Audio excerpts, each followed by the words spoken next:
अध्याय 14 बेहोश। आर्यन बातें तो बड़ी बड़ी कर रहा था, पर अभी उसके सामने एक बड़ी समस्या थी।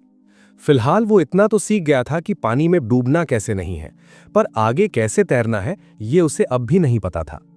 लियो किनारे पर खड़ा देख रहा था कि आर्यन बस चिल्लाने के लिए मुंह खोल रहा है और कुछ नहीं कर रहा, इसलिए उसने उसे थोड़ा प्रोत्साहित करने का फैसला किया। आसपास देखने पर उसे काफी सारे छोटे पत्थर मिले।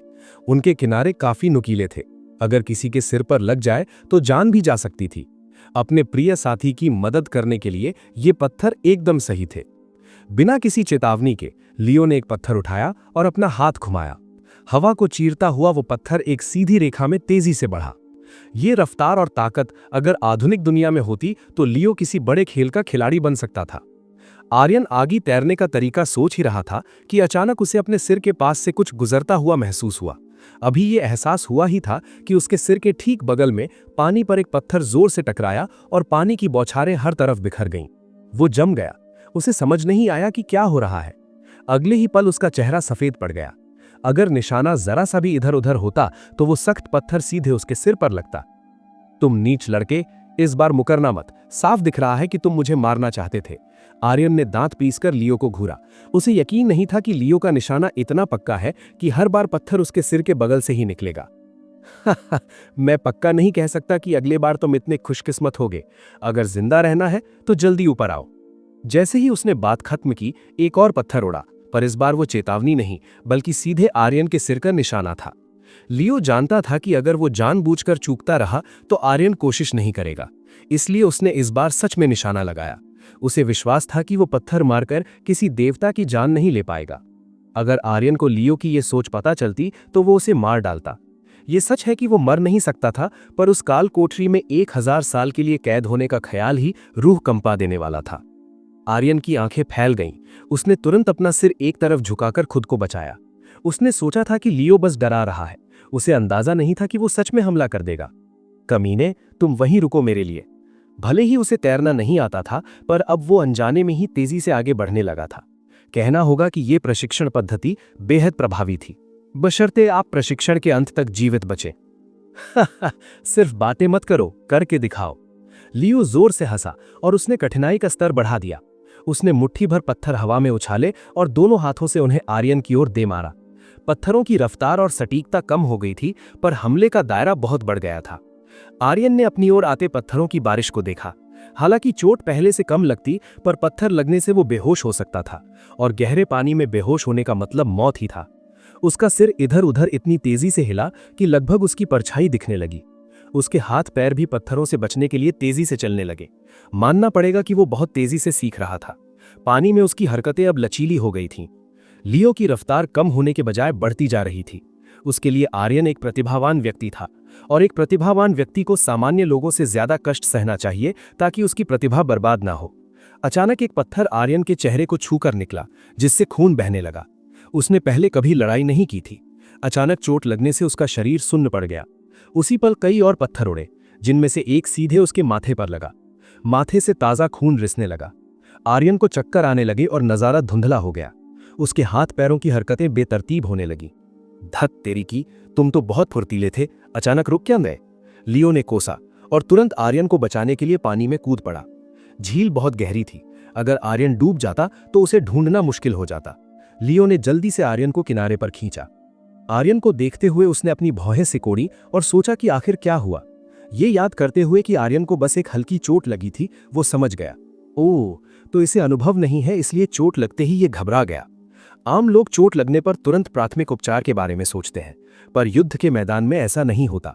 अगर दुश्मन की एक हल्की चोट से आप अपना आपा खो देंगे तो आप निश्चित रूप से मारे जाएंगे। लियो को आर्यन से सहानुभूति थी, क्योंकि आखिर वो लड़ाई झगड़े से अनजान एक आम व्यक्ति ही तो था, जिन बनने से पहले। रघुवीर दूर खड़ा ये सब चुपचाप देख रहा था। आमतौर पर वो इन चीजों पर ध्यान नहीं देता था, पर ये दोनों बच्चे जिस तरह मौत को दावत दे रहे थे, उसे नजरअंदाज करना मुश्किल था।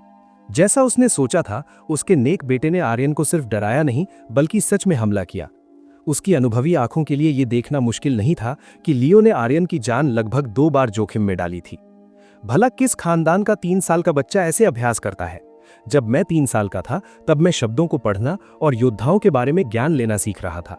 रघुवीर ने थके हुए अंदाज में सिर हिलाया। अच्छा हुआ कि लियो अभी छोटा है, क्योंकि अगर वो अभी से योद्धा बन गया होता तो न जाने कितनी तबाही मचाता। फिलहाल रघुवीर घायल था, पर वो हर दिन उस घातक अग्नि को कमजोर कर रहा था। क्या आर्यन होश में आने के बाद लियो से बदला लेगा, और क्या रघुवीर इन दोनों बच्चों को कुछ असली युद्ध कौशल सिखाएगा? अध्याय 15 स्वप्न। आर्यन ने एक विशाल पर्वत का सपना देखा, जो उसकी जिंदगी में देखी गई किसी भी चीज से बड़ा था। वो पर्वत बादलों की परतों को चीरकर ऊपर निकल गया था, जहां छोटे पहाड़ों के आकार के विशालकाय राक्षस घूम रहे थे। वे एक दूसरे पर हमला कर रहे थे, और उनके हर वार में इतनी भयानक शक्ति थी कि नीचे के जंगल समतल हो रहे थे। ये दृश्य भले ही एक सपना था, लेकिन इसने आर्यन के मन पर गहरी छाप छोड़ी। बादलों के ऊपर से एक विशाल छाया उल्कापिंड की तरह नीचे गिरी और एक भीमकाय ड्रैगन से टकराई। उस टक्कर से पैदा हुई शॉक वेव ने जमीन में दरारें डाल दी और मिट्टी पत्थर आसमान में उड़ने लगे। धूल छटने पर एक विशाल आकृति दिखाई दी। वो दिखने में इंसान जैसा ही था, लेकिन उसकी 6 भुजाएं थीं। उसके शरीर की मांसपेशियां किसी तराशी हुई मूर्ति की तरह ठोस थीं। उसने अपना सिर घुमाया, जिससे उसके नुकीले दांत और एक उग्र चेहरा दिखाई दिया, एक दुष्ट देवता जैसा चेहरा जिसे देखकर कोई भी डर से कांप जाए। वो विशाल ड्रैगन उस विशाल दिग्गज के केवल एक प्रहार से ढेर हो गया था। उस आकृति के हाथ चाकुओं की तरह तेज थे, जिनसे उसने ड्रैगन के टुकड़े कर दिए। फिर उसने एक लंबी छड़ी निकाली, मांस के टुकड़ों को उसमें पिरोया और अपने मुंह से आग की लपटें निकाली। आग की आंच एकदम सटीक थी, जिसने मांस को बिना जलाए पूरी तरह पका दिया। अचानक उस विशाल जीव ने आर्यन की ओर देखा। उस पल आर्यन को एहसास हुआ कि वो इस सपने में आजादी से उड़ सकता है। इसके साथ ही उस जीव का दबाव आर्यन पर और बढ़ गया। भयानक, हद से ज्यादा भयानक। ये डर ऐसा था मानो वो किसी असली देवता के सामने खड़ा हो, एक असली ताकतवर देवता, न कि उसके जैसा बेकार जिन। अचानक वो विशाल जीव मुस्कुराया, जिससे उसका चेहरा थोड़ा कम डरावना लगने लगा। फिर उसने पहाड़ जितना बड़ा मांस का टुकड़ा आर्यन के सामने किया। दूर से आए यात्री, थोड़ा चखोगे? उसकी सामान्य आवाज भी उन विशाल राक्षसों की दहाड़ से कहीं ज्यादा डरावनी थी। आर्यन का शरीर डर के मारे किसी खराब टेलीविजन की तस्वीर की तरह झिलमिलाने लगा। डर के मारे आर्यन उसे मना नहीं कर पाया। वो धीरे से उड़कर पास पहुंचा और मांस के टुकड़े को छुआ। छूते ही वो मांस का टुकड़ा बिखर गया, अंतरिक्ष में दरारें आ गईं और सब कुछ धुंधला होने लगा। गायब होने से पहले उस विशाल जीव ने आखिरी वाक्य कहा, मैं दुनिया का सबसे बेहतरीन रसोइया हूं। धत तेरी की। आर्यन ने अचानक अपनी आंखें खोली और सतर्क होकर चारों ओर देखा। जब उसने केवल लियो का हैरान चेहरा देखा, तब जाकर उसे चैन मिला। वो सपना इतना असली था कि उसे लगा पूरा संसार उसे कुचल रहा है। हे, क्या पत्थर लगने से तुम्हारा दिमाग सच में खराब हो गया है? लियो ने शक भरी नजरों से देखा। आर्यन का इतनी जल्दी जागना उसे हैरान कर रहा था, लेकिन उसके चेहरे पर छाई दहशत और भी अजीब थी। तुम्हारा दिमाग खराब है, अगर बात करना नहीं आता तो चुप रहो, आर्यन ने कोसा। उसका मन अब थोड़ा शांत था, पर वो उस विशाल जीव के बारे में सोचना बंद नहीं कर पा रहा था। लियो, क्या इस दुनिया की कहानियों में कभी विशालकाय दिग्गजों, जायंट्स का जिक्र सुना है? दिग्गज? लियो ने गंभीरता से सोचा। वो इस दुनिया में सिर्फ 3 साल से था और उसने कभी परियों की कहानियां नहीं पढ़ी थीं। उसने कंधे उचकाकर मना कर दिया। पर तुम ये क्यों पूछ रहे हो? क्या तुमने कोई दिग्गज देखा है? मैंने उसे सपने में देखा। सपना? लियो ने अपने होंठ सिकोड़े। पक्का उस पत्थर ने तुम्हारे भेजे के पुर्जे ढीले कर दिए हैं। उसे लगा कि सपनों का क्या महत्व, सपने में तो वो 10 दिग्गज देख सकता है। भेजा तुम्हारा ढीला हुआ है। तुमने मुझे पानी में डुबोने की जो कोशिश की, उसका हिसाब मैंने अभी तक चुकता नहीं किया है, आर्यन फुफकारा। उसे याद आया कि वो अभी अभी 2 बार डूबते डूबते बचा है। हाँ, मुझे नहीं लगता कि मैं गलत था। अब तुम तैरना जानते हो, जो साबित करता है कि मेरा प्रशिक्षण बेहतरीन था। इसके अलावा मैंने तुम्हें पानी के अंदर हमलों से बचना भी सिखाया। तुम्हें तो मेरा शुक्रिया अदा करना चाहिए कि मैंने तुम्हें डूबने से बचाया, लियो ने अपनी नाक ऊंची करते हुए अहंकार से कहा। आर्यन के दांत गुस्से से बजने लगे। लियो की बातों ने उसके दिमाग से उस दिग्गज के डर को पूरी तरह निकाल दिया था। अब आर्यन के मन में सिर्फ एक ही विचार था, लियो की पिटाई करना। कमीने, अगर मर्द है तो भागना मत। उसने मुक्का ताना और सीधे लियो की ओर झपटा। क्या आर्यन लियो को सबक सिखा पाएगा? और इस अजीब सपने का आर्यन के भविष्य से क्या संबंध है? अध्याय 16 दयनीय युद्ध कौशल। आर्यन की इस हरकत को बचपना कहा जा सकता था, अपनी ताकत को न पहचानना कहा जा सकता था, या फिर इसे मूर्खता भी माना जा सकता था, लेकिन यह नहीं कहा जा सकता कि वो गलत था। लियो के इतने सारे उपकारों को देखते हुए उसे न मारना ही गलत होता। लियो ने अपनी उंगलियां हिलाईं। उसके चेहरे पर एक साफ मुस्कान थी और वो आर्यन के हमले को जरा भी गंभीरता से नहीं ले रहा था। आर्यन के लड़खड़ाते कदमों और बेडौल चाल को देखकर कोई भी बता सकता था कि उसने कभी मार्शल आर्ट तो दूर सामान्य लड़ाई भी नहीं सीखी है। आर्यन ज्यादा नहीं सोच रहा था। उसने बस इतना सोचा कि अगर वो बहुत तेज दौड़ेगा तो लियो बच नहीं पाएगा, इसलिए वो एक पतंगे की तरह सीधे आग की ओर लपका। संयोग से उसी समय उसके पैर के नीचे की जमीन थोड़ी उभरी हुई थी। तेज रफ्तार और संतुलन बिगड़ने का नतीजा वही हुआ जो होना था। आर्यन लड़खड़ा गया। उसका चेहरा सीधे जमीन से टकराया। किस्मत अच्छी थी कि वहां कोई नुकीली चीज नहीं थी, इसलिए सिर्फ थोड़ी खरोंचें ही आईं। वो तुरंत खड़ा हो गया। शर्मिंदगी के मारे उसका चेहरा टमाटर जैसा लाल था, पर उसकी जुबान अब भी कड़वी थी। मैं तो बस ये चेक कर रहा था कि जमीन सख्त है या नहीं। जमीन बहुत नरम है, मैं यहां ठीक से लड़ नहीं पा रहा हूं। हंसी रोकने की वजह से लियो के गाल फूल गए। ऐसी हास्यास्पद दलील पर कोई बच्चा भी यकीन नहीं करता। भला अपना चेहरा मारकर कौन चेक करता है कि जमीन कैसी है। लियो के चेहरे के भावों ने आर्यन को और भी शर्मिंदा कर दिया। तभी उसे अपनी नाक के पास कुछ गीला महसूस हुआ। उसने हाथ फेरा तो देखा कि उसे नक्सीर फूट पड़ी है। खून? अपने हाथ के पीछे लाल रंग देखकर आर्यन एक पल के लिए ठिठका, पर जब उसे एहसास हुआ कि यह सिर्फ नाक का खून है तो उसने परवाह नहीं की। जब सिर पर बड़ा पत्थर लगने से वो नहीं मरा तो इन चंद बूंदों से क्या होगा। उसने अपनी नाक पोंछी और लियो को घूरने लगा ताकि अपनी खोई हुई इज्जत बचा सके। क्या तुम्हें पता है कि तुम अभी कैसे दिख रहे हो? कैसे? आर्यन ने पूछा। उसे पता था कि जवाब कुछ अच्छा नहीं होगा। बिल्कुल उस बच्चे की तरह जिसने अपनी नाक साफ नहीं की है और बिना किसी इज्जत के अपनी साख बचाने की कोशिश कर रहा है। लियो ठहाका मारकर हंस पड़ा। आर्यन के माथे की नसें फड़कने लगी। अब बहुत हो गया था। अगर उसने आज लियो को सबक नहीं सिखाया तो उसका गुस्सा कभी शांत नहीं होगा। समय बदलता है, उतार चढ़ाव आते हैं। एक गरीब युवा का अपमान मत करो। अभी मैं तुमसे कमजोर हूं, पर 30 साल बाद नहीं 60 साल बाद कौन बेहतर होगा ये कोई नहीं जानता। उसने अपनी नन्ही उंगली लियो की नाक के सामने तान दी। लियो आर्यन की इस भारी भरकम बातों पर दंग रह गया। हम लड़ने वाले हैं तो ये जिंदगी का उपदेश क्यों दे रहा है? रुको, क्या तुम्हारा प्लान 60 साल बाद लड़ाई जारी रखने का है? लियो की आंखें फड़फड़ाईं। उसे लगा कि इतनी मेहनत के बाद भी वो आर्यन की असली युद्ध प्रतिभा को नहीं जान पाएगा। कमीने, आर्यन ने मन ही मन कोसा। वो किसी और का अपमान बर्दाश्त कर सकता था, पर इस बच्चे का नहीं। ये लो। उसने फिर से हमला किया। इस बार वो लियो के साथ साथ जमीन पर भी नजर रख रहा था। वो हार सकता था, पर जमीन से टकराकर गिरना उसे मंजूर नहीं था। जैसे ही आर्यन हमले की रेंज में पहुंचा, अचानक लियो का चेहरा ऐसा हो गया जैसे उसने दिन दहाड़े कोई भूत देख लिया हो। तुम्हारे पीछे। लियो के इस चिल्लाने पर आर्यन ने झटके से अपना सिर घुमाया, पर वहां कुछ भी नहीं था। मानो पूरी दुनिया ने आर्यन के साथ मजाक किया हो। जहां लियो खड़ा था वहां जमीन थोड़ी ऊबड़ खाबड़ थी और एक बार फिर आर्यन का पैर उसमें फंस गया। वो फिर से गिरा। इस बार चेहरा तो नहीं बचा, पर सिर में जोर की चोट लगी। आह सत्यानाश! आर्यन जोर से चिल्लाया। पता नहीं वो जमीन को कोस रहा था, लियो को, इस दुनिया को, या खुद की बेवकूफी को। इज्जत का कचरा हो चुका था। 2 बार गिरना ही काफी अपमानजनक था। ऊपर से एक 3 साल के बच्चे की बातों में आकर धोखा खा जाना और भी बुरा था। उसने लियो को ठिकाने लगाने की कसम खाई थी, पर शुरू से अंत तक वो लियो के कपड़ों के कोने को भी नहीं छू पाया था। दूसरी तरफ लियो ने बिना एक मुक्का चलाए उसे 2 बार धूल चटा दी थी। तुम्हारा ध्यान भटक जाता है।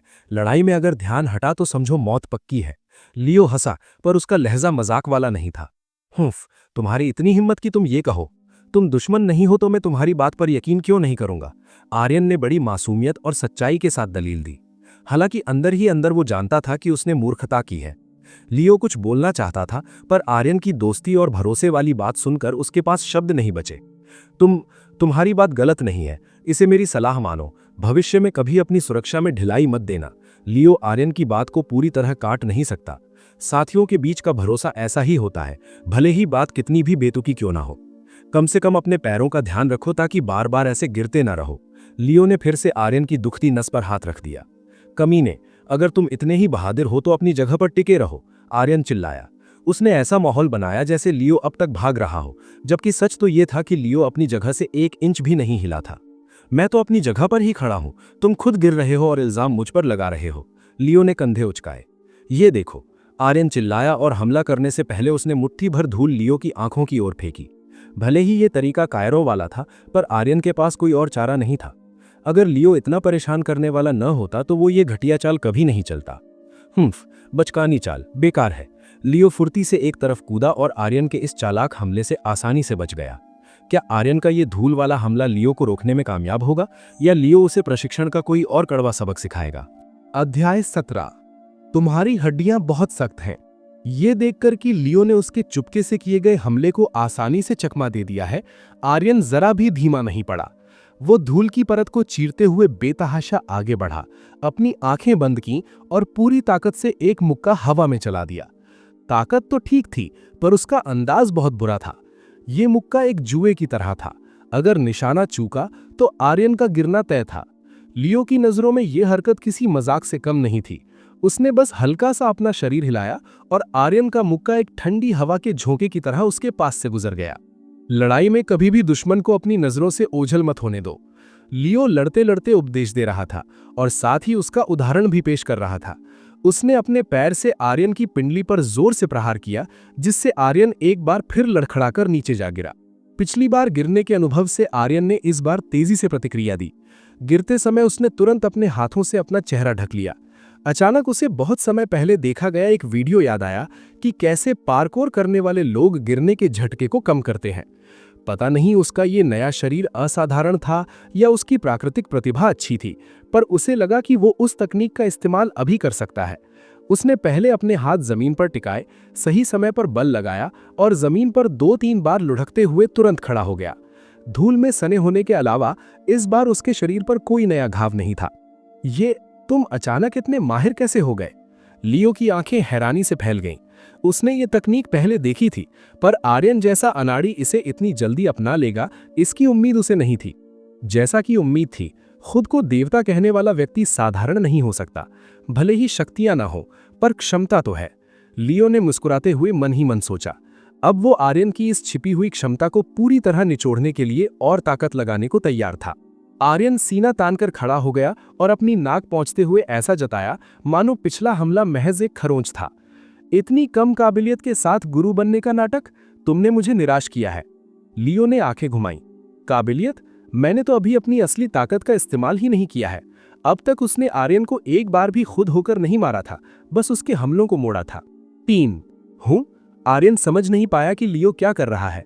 2 1 जैसे ही गिनती खत्म हुई, आर्यन सन्न रह गया। उसे पता ही नहीं चला कि कब लियो का मुक्का उसके चेहरे के ठीक सामने आ गया। मुक्का छोटा था, पर आर्यन को वो इतना बड़ा लगा कि उसे चकमा देना नामुमकिन था। लियो कब और कैसे उसके सामने आया, आर्यन को कुछ पता नहीं चला। उसने बस पलक झपकाई थी और सामने मुक्का था। आह! आर्यन चीखते हुए हड़बड़ा कर जागा।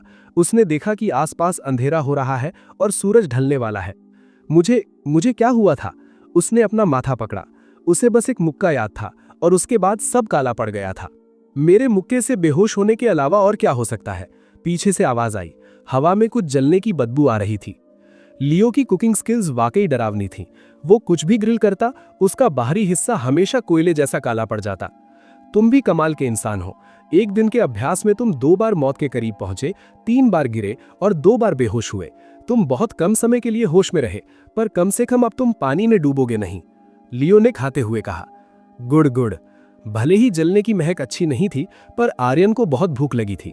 कल इतना सारा मांस खाने के बावजूद उसे इतनी जल्दी भूख लगी, ये अजीब था। आर्यन ने बिना पूछे एक मछली उठाई और बड़ा निवाला लिया। जलने की परवाह किसी थी? उसका शरीर ये सब झेल सकता था। तुम्हारी हिम्मत कैसे हुई ये कहने की? ये सब तुम्हारी वजह से हुआ है। कोई नौसिखिए को ऐसे ट्रेनिंग देता है? अगर मेरी जगह कोई असली 3 साल का बच्चा होता तो आज तुम कम से कम 2-3 बच्चों को मार चुके होते। आर्यन ने चिल्लाकर कोसा। पर मेरे पास तुम्हारे लिए एक अच्छी खबर है। अच्छी खबर? क्या हो सकती है? बिल्कुल है। जब मैंने तुम्हारे माथे पर मुक्का मारा, भले ही तुम बेहोश हो गए, पर मेरे हाथ में भी बहुत दर्द हुआ। लियो ने अपना हाथ दिखाते हुए कहा, जिस पर एक मामूली सा नीला निशान था। आर्यन का चेहरा गुस्से से बिगड़ गया। उसे वो मछली जहर जैसी लग रही थी और उसने उसे थूक दिया। क्या तुम इंसान की भाषा बोल रहे हो? कोई किसी को मारकर यह शिकायत करता है कि उसका हाथ दुख रहा है। बुजुर्गों की तरह मुंह मत बनाओ, इसे सकारात्मक तरीके से देखो। मेरी शारीरिक शक्ति तुमसे कहीं ज्यादा है, फिर भी तुमने मेरे हाथ पर नीला निशान छोड़ दिया। आर्यन ने अपना माथा छुआ, जहां एक बड़ा और दर्दनाक ट्यूमर निकल आया था। साफ दिख रहा है कि चोट मुझे ज्यादा लगी है। सच है, चोट तुम्हें ज्यादा लगी है, पर तुम्हारी हड्डियां सलामत है।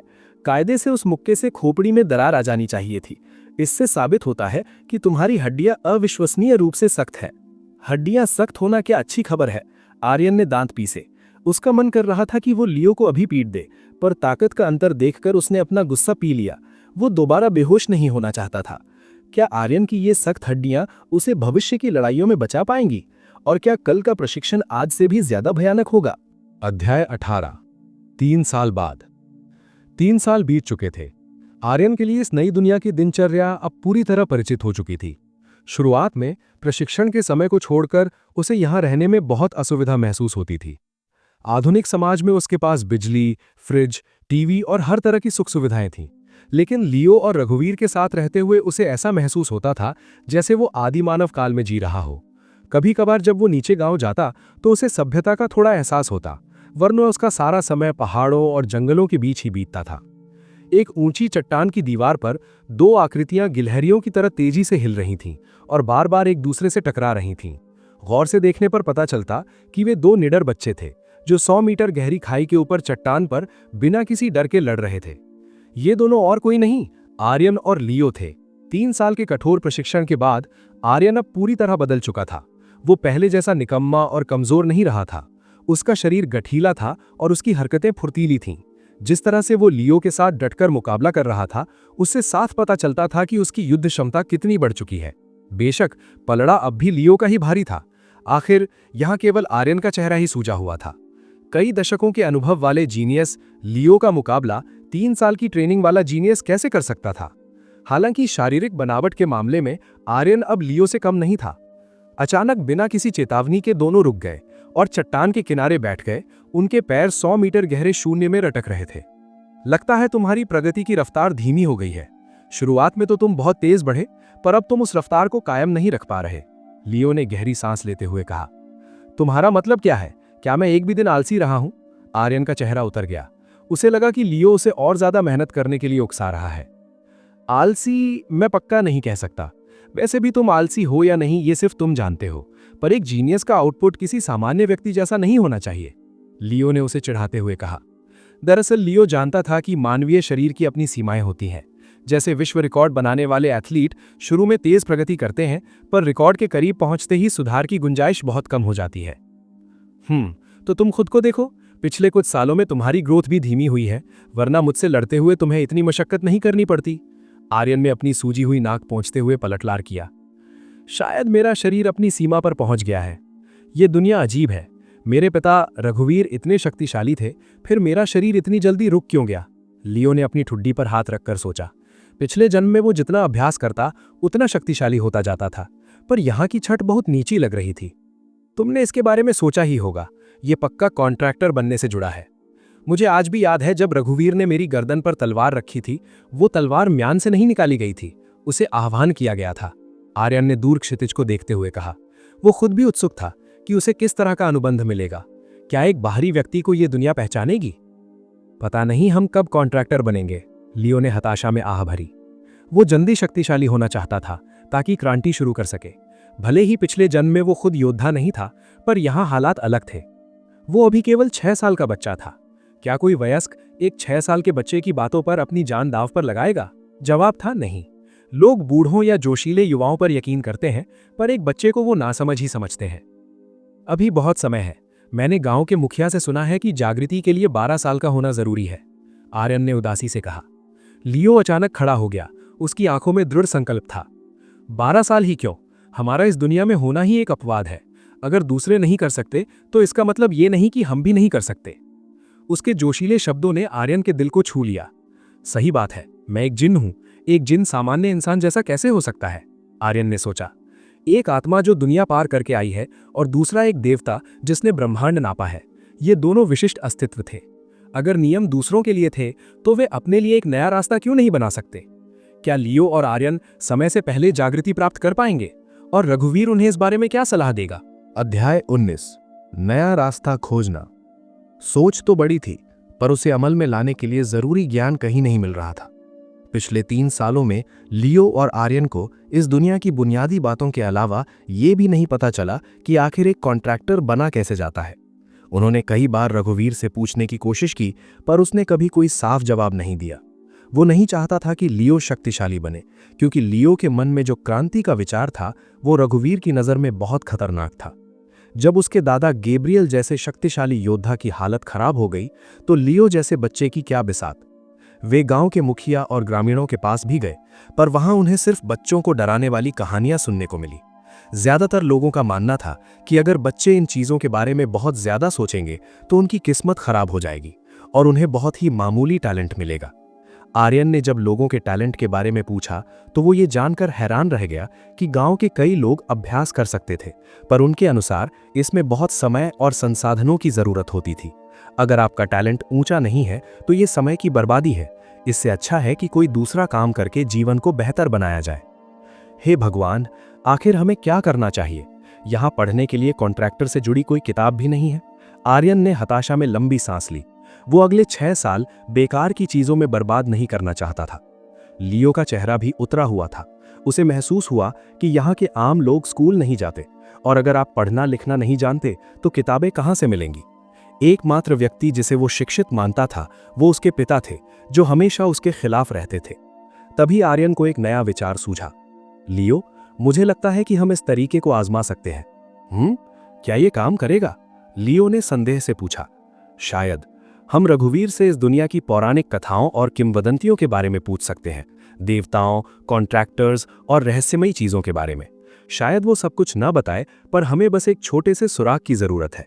आर्यन ने उत्साह से समझाया, पर लियो ने उसे शक की नजर से देखा। उन पुरानी कहानियों का क्या फायदा? वे तो सिर्फ बच्चों को बहलाने के लिए होती हैं। तुम जरूरत से ज्यादा व्यावहारिक होने के चक्कर में बेवकूफी कर रहे हो। हमारी पुरानी दुनिया में कहानियां शायद बकवास हो, पर यह दुनिया अलग है। यहाँ जादू जैसी चीजें सच में होती हैं। तो कहानियों में छिपे सच से इनकार कैसे कर सकते हैं? हमें समझना होगा कि आखिर एक कॉन्ट्रैक्टर होता क्या है, तभी हम इस 12 साल वाली पाबंदी को तोड़ पाएंगे। आर्यन की बात सुनकर लियो के पास कोई जवाब नहीं था। उसे एहसास हुआ कि वो अब भी अपने पिछले जीवन की सोच से बंधा हुआ है।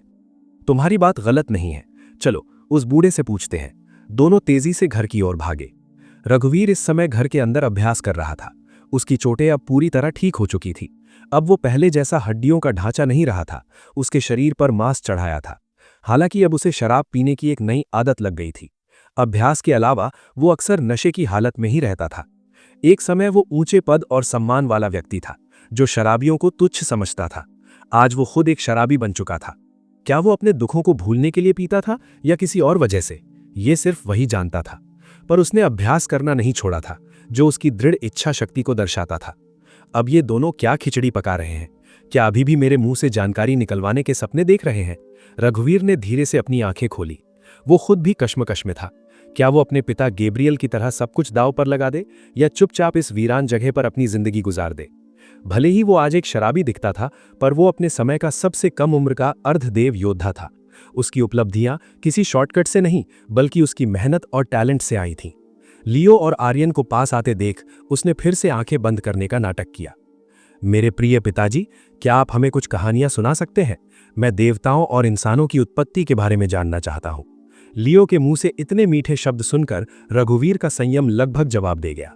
जब से उसके बेटे ने बोलना सीखा था, उसने कभी उससे इस तरह बात नहीं की थी। रघुवीर के होंठ फड़फड़ाए। अगर कोई और बच्चा होता तो ठीक था, पर यह लियो था। क्या ये वाकई एक बच्चा है? क्या तुम किसी चट्टान से गिर गए हो जो तुम्हारा दिमाग ठिकाने नहीं है? रघुवीर ने चिढ़ते हुए कोसा।